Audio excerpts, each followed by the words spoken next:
They found that I had the CDH1 mutation, and finding out that both our kids were positive for that was a gut punch. The science right now is, hey, the odds are so high with this gene mutation that we really suggest that geneticists suggest that you do this prophylactically, get your stomach removed. And so our kids both elected to get their stomachs removed prophylactically. And then since CDH1 is a double whammy for women, my daughter also got a double mastectomy done. They did biopsies of both of the kids' stomach, and my son's actually came back at stage 1 already. He's 25 years old. My daughter's came back clean, but she's still pressed with the surgery. Our kids, they're pretty amazing.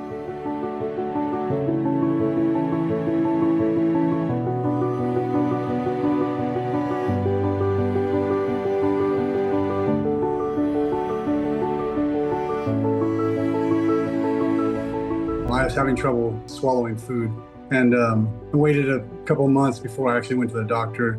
Finally went and got a referral to a GI doctor, and he did an endoscopy and found a mass in the GE junction of my esophagus and my stomach. He told me what he found, and we're gonna figure out what this is.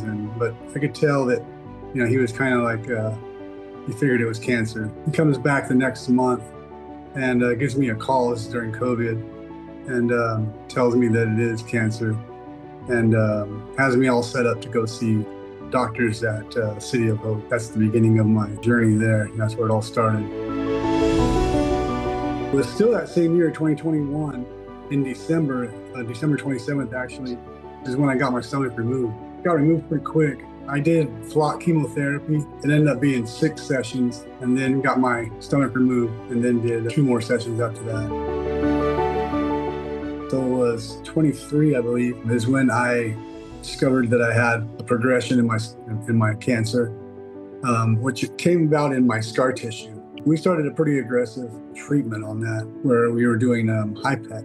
It's a procedure where you put to sleep, they stick some tubes in your abdomen, one where it injects chemotherapy drugs, and the other one where it sucks those back out. And they kind of swirl your innards in chemotherapy drugs for about an hour and a half, something like that, for each session. And then you're done, right? And they sew you back up, and they take all the washings, all that kind of stuff, and they do tests on that to see if any of it's positive for cancer. In between those sessions, I would also be doing FOLFOX with immunotherapy drugs involved. So it was a pretty rough year there for a while. I think it was towards the end of the year, I got like a little a nodule is what they call it, I guess, on my right side in my abdomen area. So we wanted to change, and that's what I was working on now. I'm still doing FOLFOX, but also I'm still doing immunotherapy drug, and I switched to a newer immunotherapy drug along the way, which is not performing as the way we want, actually. Kind of in the middle right now of treatment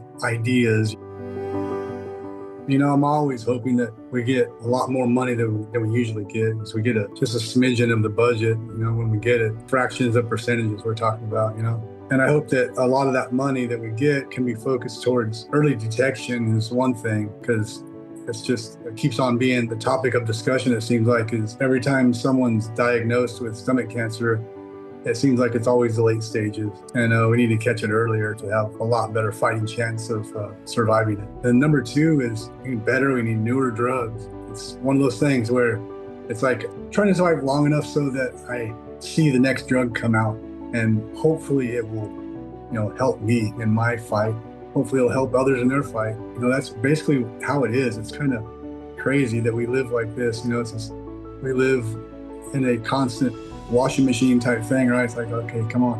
All right, got that next one. Now let's hope that works. Let's put us through the washing machine. Oh man, it didn't work. Maybe I got a couple extra months out of that. Let's see in that couple extra months if something newer is going to come out and it's going to help. And it just seems to be that same thing. Some of those treatments can beat you up pretty bad. So then it becomes like a quality of life thing after that, So it's tough. It's tough at the end stages where you're like, have to pick, quality of life over and just be alive.